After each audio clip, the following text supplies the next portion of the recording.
El Cántaro presenta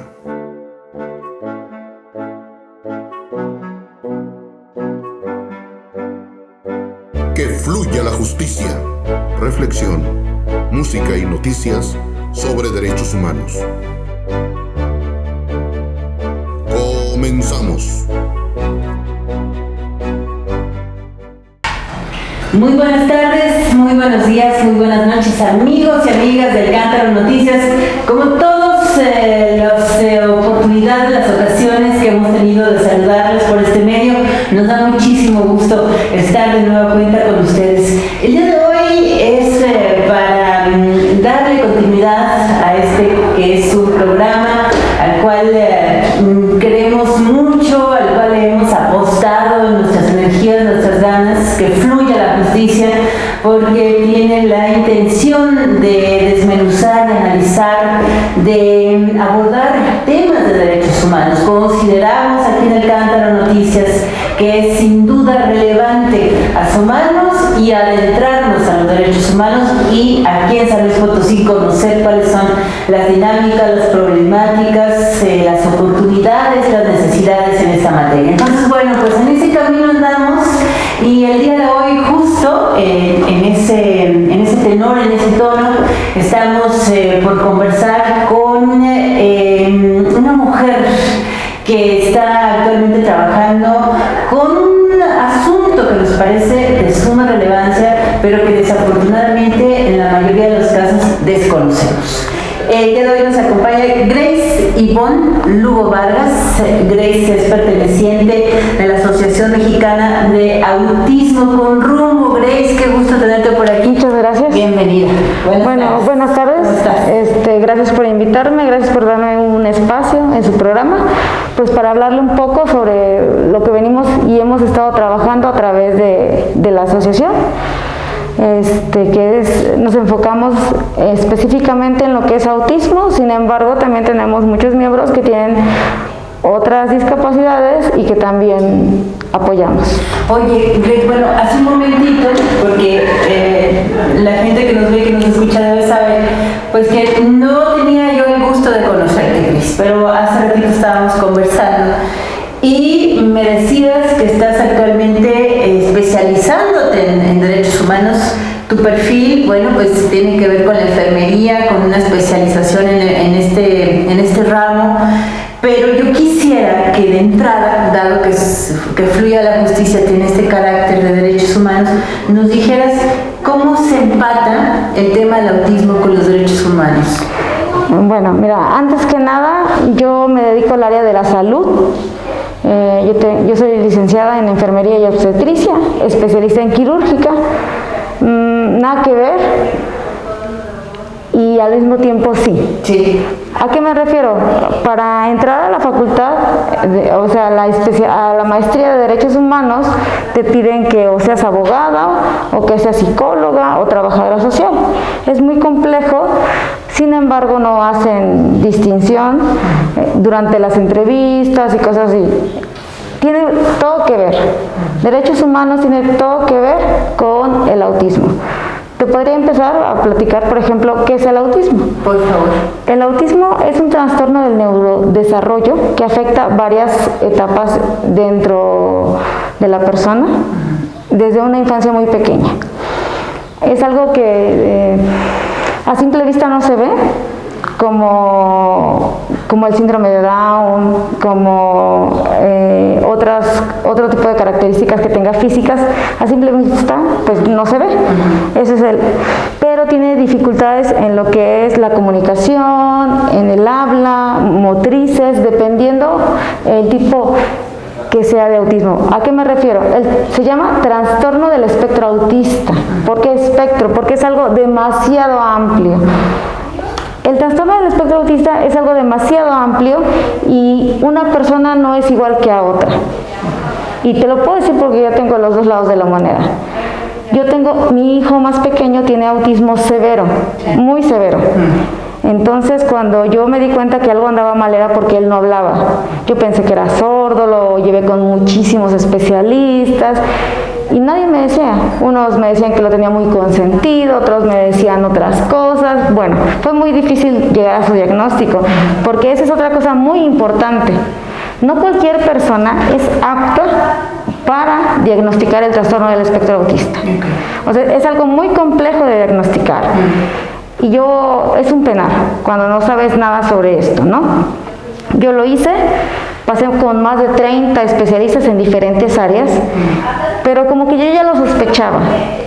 Entonces yo fui con un amigo que tiene un niño con autismo severo y yo le dije, ¿sabes qué? Yo creo que mi hijo tiene autismo. Y me dijo, ¿estás segura? Y le dije, sí. Sí, porque cada vez se le acentúan más las características. Mi hijo no hablaba, tenía aleteos, ecolalias, repetía, por ejemplo, nada más tenía un monosílabo y lo repetía constantemente, apilaba cosas, las seleccionaba por colores, no hacía caso cuando le hablabas, pero si le hablaba a su hermano, sí volteaba. Es muy selectivo. Entonces, fueron cosas que me fueron llamando la atención. Pasa el tiempo, voy con un especialista que él me recomienda y ya dije, bueno, dime cuál es la mejor. Si tú me dices ya quién es, yo voy, y si ella me dice que mi hijo tiene autismo, nos dedicamos ya a lo que sigue. Recién acababa de llegar en aquel tiempo la licenciada Abigail Landelius. Ella era presidenta, bueno, más bien directora del Autismo DIF. Y ella tiene más de 20 años de experiencia dedicándose al autismo. Ella es mexicana, se especializó también en Estados Unidos y en Canadá, y actualmente radica en Estados Unidos. Y entonces ella fue la que diagnosticó a mi primer hijo, porque para esto mis 3 hijos tienen autismo, pero ya el primero que diagnostiqué fue al pequeño, porque era muy severo su autismo, era muy evidente, y el de los demás no. Sí. Entonces, a lo que yo voy es que no cualquier persona puede diagnosticar autismo. Aquí en San Luis no todos tienen la preparación, y lo más importante, muchas personas no tienen el acceso a poder llegar a un diagnóstico. Sí. Porque como el autismo es algo relativamente desconocido, o sea, tiene menos tiempo, no todos son expertos. Y los que realmente tienen el conocimiento son caros. Sí. ¿Sí? El gobierno no nos ofrece nada para nuestros niños, o sea, al alcance de, ¿no? Entonces, hablábamos que antes de la pandemia, pues bueno, mis hijos, yo siempre he dicho que han crecido en el CRE, son hijos del CRE, del DIF, más que nada de autismo DIF.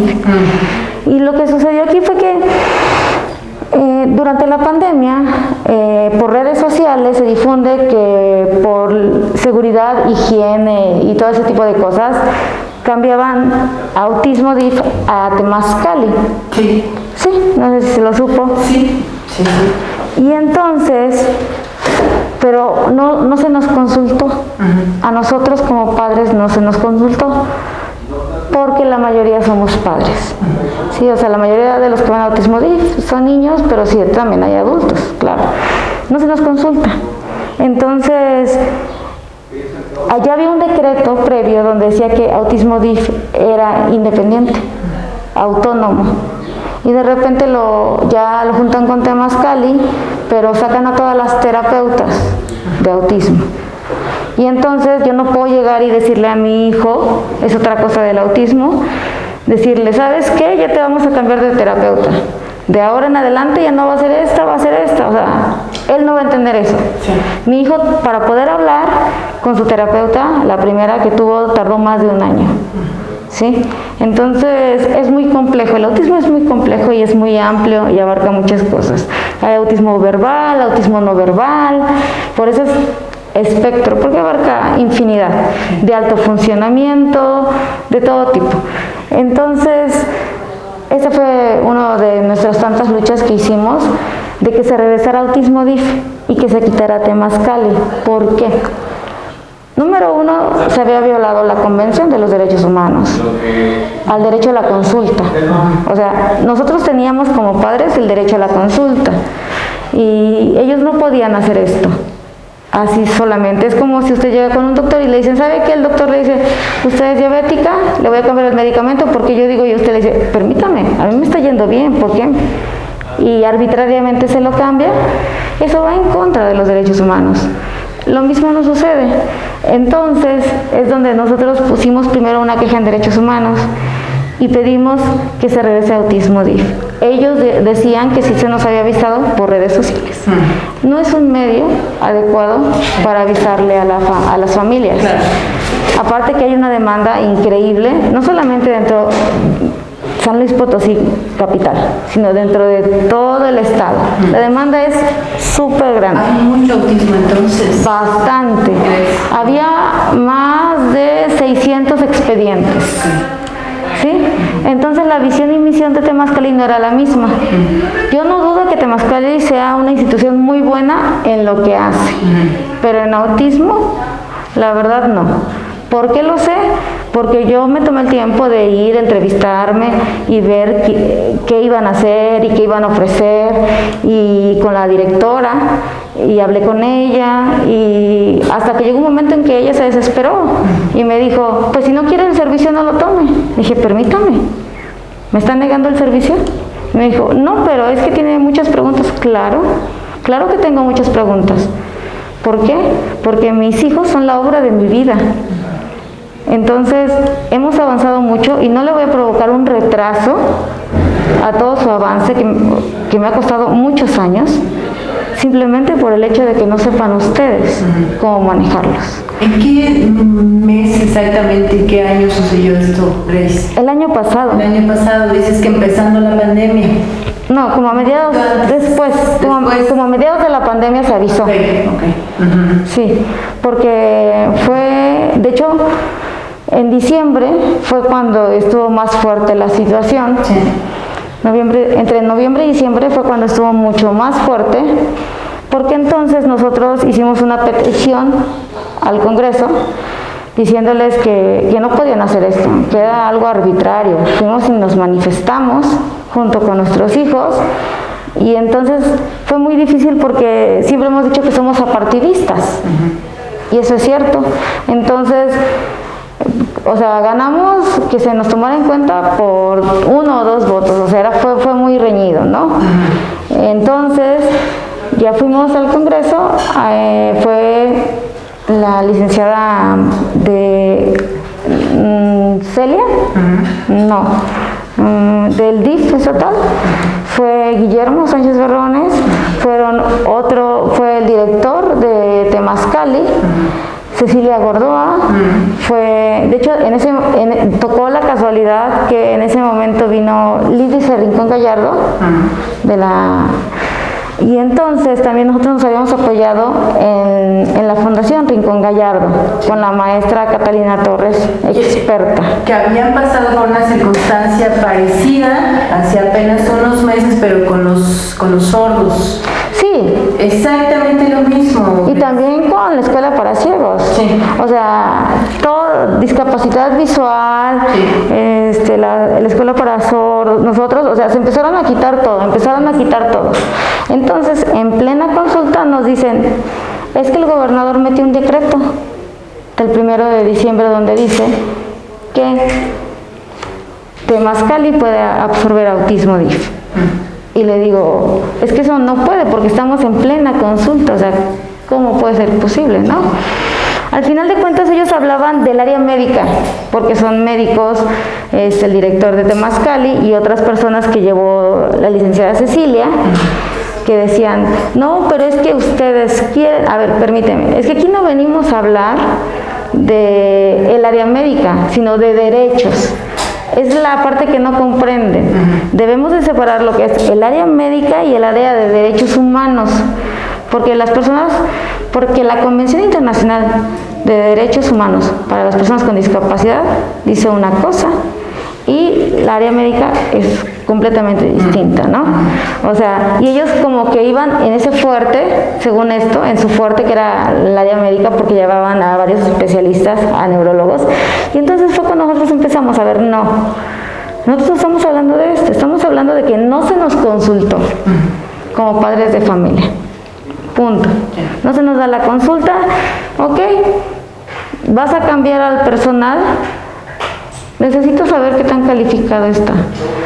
Porque yo no sé si tú sepas, pero muchas veces uno como padre se vuelve experto en el área. Sí, seguro.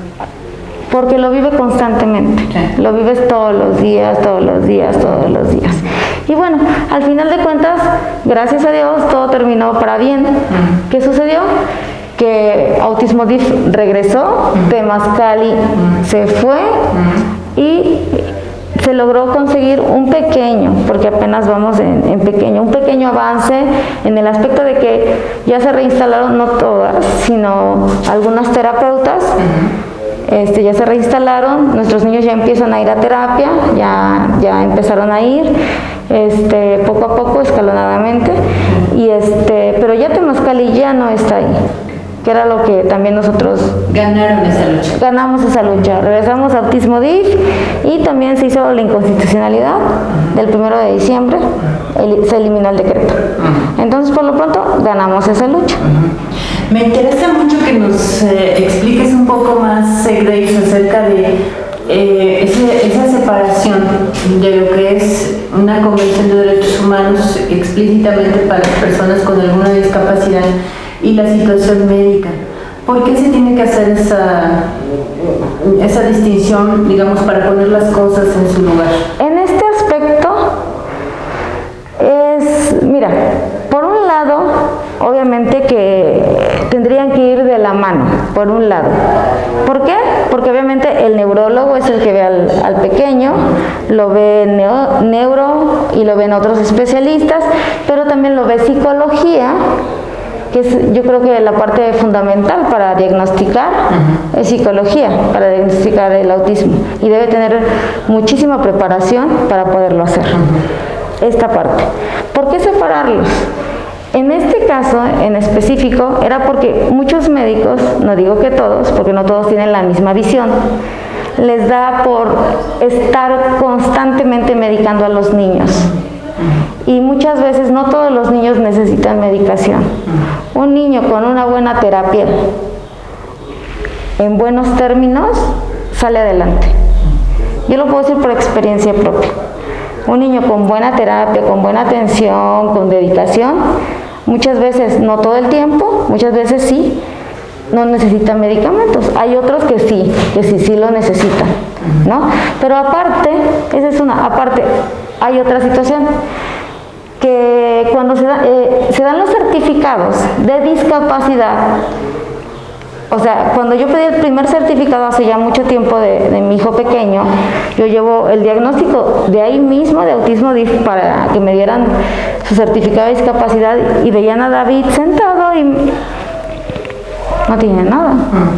Y yo, es que viene bien a las terapias, o sea, está bien evolucionado. No, pero como físicamente no se le ve, entonces para ellos no tiene discapacidad. ¿Sí? Hay quienes sí saben evaluarlos, hay médicos que sí saben evaluarlos, empiezan a observarlos, él habla, a ver otras cosas, interaccionar socialmente, ver su motricidad, y ya dicen, bueno, ok, sí tiene un tipo de discapacidad, y muchos no la saben clasificar.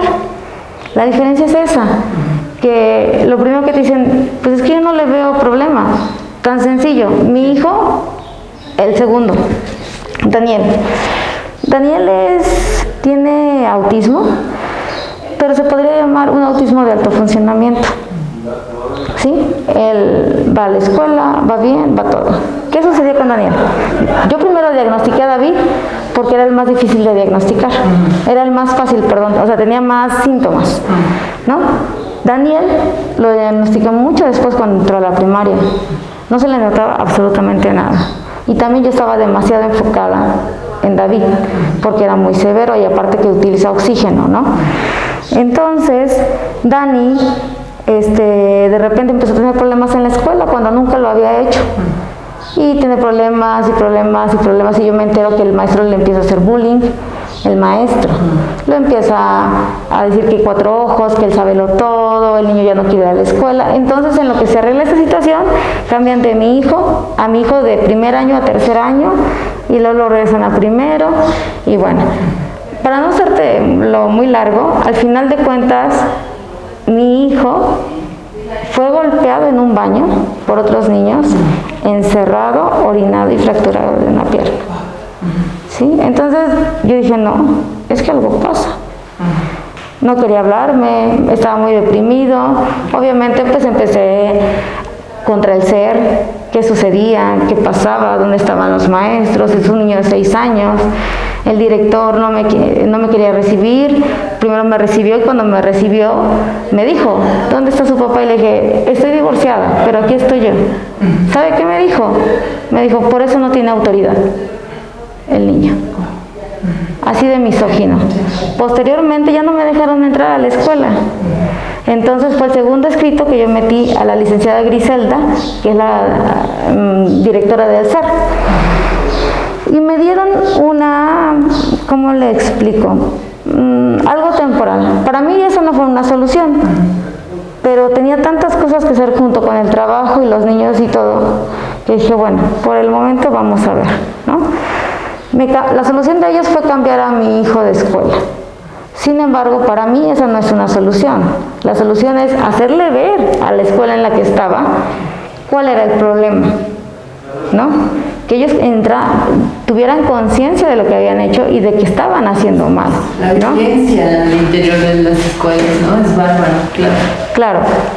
Entonces, también, para esto, ahorita actualmente en la escuela que está, la verdad, está en una escuela pública también, del SER, muy accesible. Los maestros tienen muchísima actitud para recibir a mis 2 hijos con autismo y actualmente estamos trabajando sobre la capacitación de todo el personal de la escuela para que reciban a mis niños bien. O sea, tienen que capacitar. Sí, claro. A los docentes. Claro. A todo el administrativo. Claro. Todo el sistema, pues. Sí, de hecho para eso, sí, para que mis hijos cursaran el kinder, sí, tuve que hacer lo mismo, capacitar a un kinder público para que mis 2 niños entraran a ese kinder. Y se capacitó todo el personal, todo. O sea, todo el mundo sabía quiénes eran y lo que los detonaba sus crisis y lo que sucedía. Entonces, o sea, también un kinder público pudimos llegar a hacer esa parte de la capacitación. Todos lo conocieron, todos lo aceptaron, sus mismos compañeros, sus maestros. La verdad, muy buena disposición por ese kinder, la verdad. Y ahora estamos ya en una escuela primaria que estamos logrando lo mismo. ¿Cuál es la diferencia de AMAR?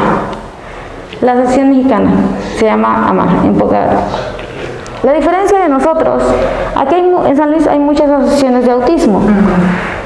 Yo siempre lo he dicho, no es lo mismo vivir una discapacidad económicamente estable que en una pobreza extrema o en una persona que vive con un sueldo mínimo, porque la accesibilidad no es lo mismo.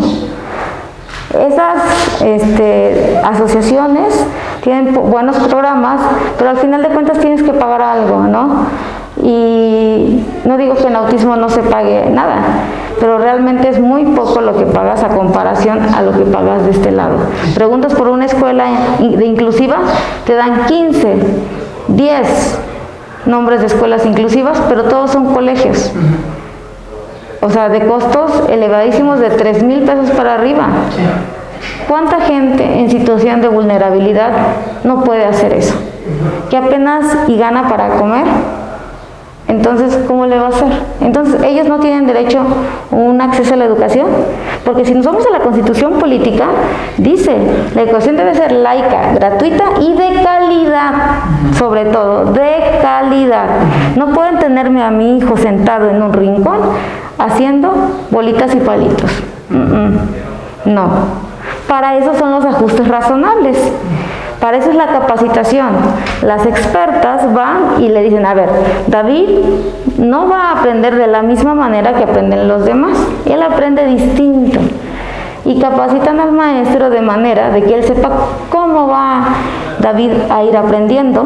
Y también en dado caso de que tenga una crisis, cómo poder manejar esa crisis. Porque en los colegios, si el niño lo necesita, te piden una maestra sombra, que es otro gasto impresionante, ¿no? Aquí no, aquí se le capacita también al personal por si llegase a tener una crisis, cómo pueda manejarla la misma institución, y en dado caso de que ya sea muy fuerte, pues hablarnos a nosotros padres para poder ir a recoger a nuestros hijos. Te convertiste en toda una activista, ¿no? En toda una activista.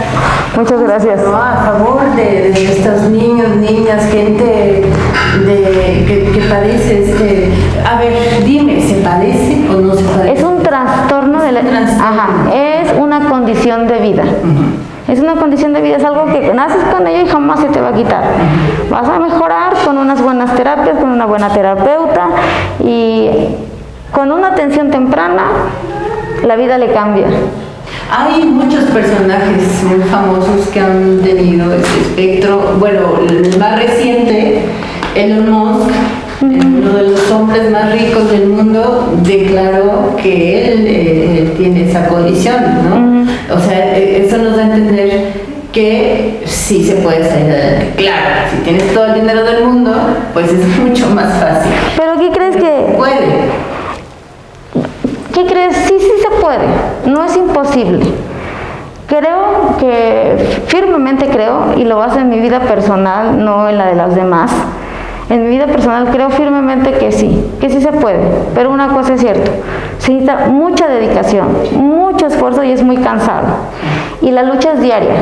Porque lo más importante, déjame te cuento, la lucha es diaria porque no solamente luchamos contra la situación que vivimos en la familia, con que ya se levantó de malas, con que ya no quiere hoy trabajar, con que hoy no quiere que lo toques, no quiere que le hables, hoy amaneció mal, ¿no?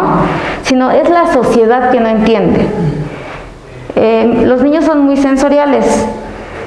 Entonces, mi hijo no soporta muchas cosas. Uno de ellos, bueno, más bien los tres son especiales, selectivos en otras cosas, ¿no? Y no soportan muchísimas cosas. ¿Qué es lo que sucede? Que la gente te lo ve tirado en el piso porque ya un sonido lo escuchó y eso lo detonó a una crisis, y se tira al piso y empieza a llorar porque le está lastimando el ruido. Y la gente lo primero que dice es: ¿qué niño tan berrinchudo?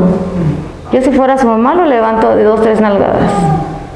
O sea, la verdad es cansado, y yo siempre lo he dicho. Yo tengo muy mal carácter, siempre lo he dicho, porque yo ya estoy cansada. Yo no quiero llevar un letrero aquí en la frente, a todos lados, que diga: mis hijos tienen autismo. O sea, debemos de aprender a respetar esas diferencias, porque nosotros lo hacemos. Vemos personas en la calle, incluso completamente sanas, que están haciendo otras cosas, y no por eso no le quedamos viendo extrañamente, porque cada quien, ¿quién es normal? ¿No? O sea, desde ahí, empecemos de ahí, ¿quién es normal en esta vida? ¿Crees? Bueno, se nos termina el tiempo, pero en esa misma reflexión en la que nos has llevado en estos últimos minutos, ¿qué podemos hacer los demás para apoyarte a ti, para apoyar a tus hijos, para apoyar a todas estas familias que tienen, pues, integrantes con autismo? Una muy buena pregunta. Primero, ser empáticos. O sea, es más fácil acercarse y decirle: ¿te puedo ayudar en algo? Si no, me retiro, ¿sí? Pero ser empáticos sería una. Otra, yo quisiera que se hiciera esto de una manera que pudiera llegar a mucha gente. Te explico. Actualmente tenemos un proyecto que estamos luchando contra lo que son los juzgados familiares. Nos están revictimizando como tú no tienes una idea. Tenemos escritos con la magistrada presidenta, la licenciada Olga, donde le hemos pedido varias veces, más de 5 o 6 escritos, y no solamente de una familia, sino de varias familias que unos llevan 5 años de proceso, otros 3 años de proceso, pero no se utiliza. Tenemos ley de autismo estatal, nacional y la convención. Mucha tela de dónde cortar. Y nunca se hacen los ajustes razonables para los niños. Se nos trata y se nos da como si fuera un número más. Es un divorcio, a la maestra, al papá y ya. Pero no se ve todo lo que hay atrás del autismo, no se ve todo lo que hay atrás de otras discapacidades. Y entonces, ¿pero por qué no se ve? Por el desconocimiento. Hace unos días tuve una entrevista con la magistrada, no solamente con ella, estuvieron presentes la directora de Derechos Humanos actual, Giovanna Argüelles. Y yo le dije a la magistrada, es que le presenté un proyecto para que se llevaran a cabo sus magistrados y sus jueces una capacitación. No lo necesitan. Ok, no lo necesitan. Entonces, ¿por qué no lo están aplicando? Porque ya asegura y asevera que ya tienen el conocimiento. Y entonces yo le puse un ejemplo burdo de que si los derechos inherentes que tenemos todo el mundo al nacer están aquí, los derechos de interés del niño, que son superiores, están aquí, y los derechos de la convención están aquí. Entonces, por mucho que esta persona tenga derechos, nunca van a ser superiores a las personas ni con autismo ni con discapacidad. Sí. Nunca, porque está a la par de la Carta Magna, no porque lo diga yo. Entonces ella me seguía diciendo, es que tienen derecho. Y yo le digo, Giovanna, si estoy mal, corrígeme. Si estoy mal, de verdad corrígeme. Y explícale a la magistrada por qué estoy mal. Giovanna, la verdad, no hizo nada, con la mirada al suelo. Yo no sé qué suceda, me dicen que en cuestiones políticas simplemente no se nos está dando el trato que se nos debería. Bueno, ella misma padece una discapacidad, ella debería de ser la primera en levantar la voz. Entonces no hubo respuesta. No. De la Comisión Estatal. No, lo único que dicen es que si nos apoyan, nos hablan por teléfono para decir que estamos apoyados, que ellos nos ofrecen esto, nos ofrecen aquello, pero realmente, estando ya ahí en el ruedo, se quedan callados. Pues nos dejas pensando muchas cosas, ¿no? Se necesita urgentemente legislar en todos los niveles, desde lo federal, lo estatal. Se necesita además cambiar pues la cultura educativa. Tú misma nos has dicho, hasta los jueces, hasta los pues magistrados, las legisladoras, o sea, todo el mundo necesitamos esa capacitación. Sí, porque necesitamos esa sensibilización. Exacto, es sensibilización. Claro, y sí es muy importante, porque siendo ella la magistrada presidenta y que no sepa diferenciar entre un derecho inherente y un derecho de la Convención Internacional para las Personas con Discapacidad, desde que ella hace que es lo mismo, desde ahí estamos mal. Y ella está aseverando que su personal está capacitado, pero si ella misma no me puede diferenciar y no me puede contestar. El botón de muestra.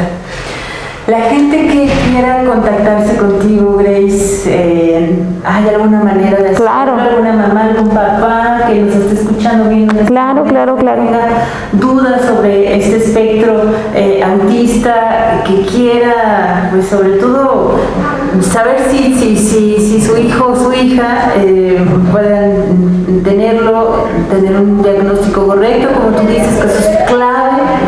Y pues sí, acompañarse con otras personas, ¿no? Claro, porque es un grupo de papás no tan amplio como el de otras asociaciones, pero lo que yo siempre he dicho, que el grupo de papás es bien aguerrido, que era lo que necesitamos, bien aguerrido, no se hace a un lado y no nos hacemos para atrás ante las instancias de gobierno, porque sabemos a lo que tenemos derecho.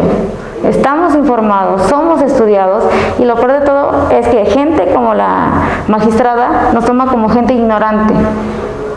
Nos hace menos porque piensa que no podemos, nosotros padres de familia, enseñarles algo a ellos. O sea, ¿cómo un padre de familia va a venir a mí a darme una clase de algo, no? Cuando nosotros la vida nos ha hecho expertos en el trastorno del espectro autista y nos ha hecho expertos en tener que saber la convención para saber a lo que tenemos derecho y obligaciones. Pero bueno, te dejo en internet la página de Facebook Autismo con Rumbo, Asociación Mexicana de Autismo con Rumbo. El teléfono es 44 42 07 12 66, pero en las redes sociales lo pueden encontrar. La página está abierta y pues bueno, ya realmente tenemos poco con la fundación como tal, pero el movimiento ya tenía varios años que lo había empezado. Empecé sola. Siempre me gustó andar sola, pero vi que la necesidad de la sociedad era hacer algo más fuerte. ¿Cómo ves? Pues Grace, esta conversación yo creo que merece una segunda parte. Si nos lo permites, más adelante podemos continuar. Claro que sí. Muchas dudas que seguramente están surgiendo en este instante. Por lo pronto, a través de tu propia experiencia, a través de las cosas que el día de hoy nos compartes, nos abres la puerta hacia un mundo que yo creo que ni siquiera nos imaginábamos que existe, ¿no? Y yo creo que hablando de derechos humanos, y probablemente la gente que nos está acompañando hoy estará de acuerdo, el tema de la discapacidad, del autismo en este caso, es uno de los más importantes a discutir, porque es uno de los más escondidos. Exacto. ¿No? Tristemente. Tristemente es eso. Muchas gracias. No, gracias a ustedes por haberme invitado el día de hoy. Hasta la próxima. Gracias. Gracias. Bueno, amigos y amigas, hasta aquí llegamos al final de esta conversación y que fluya la justicia. Como siempre, un gusto saludarles y recordándoles que nos encuentran en nuestras redes sociales. Pueden compartir esta conversación, así nos ayudan muchísimo, compartiendo esta conversación, difundiendo la información que el día de hoy Grace nos hace favor también de dejarnos en la mesa de reflexión, y les invitamos a que nos esperen en una próxima emisión aquí en el Cántaro Noticias.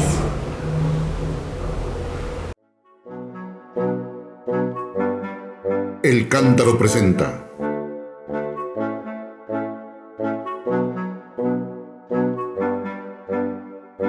Que fluya la justicia.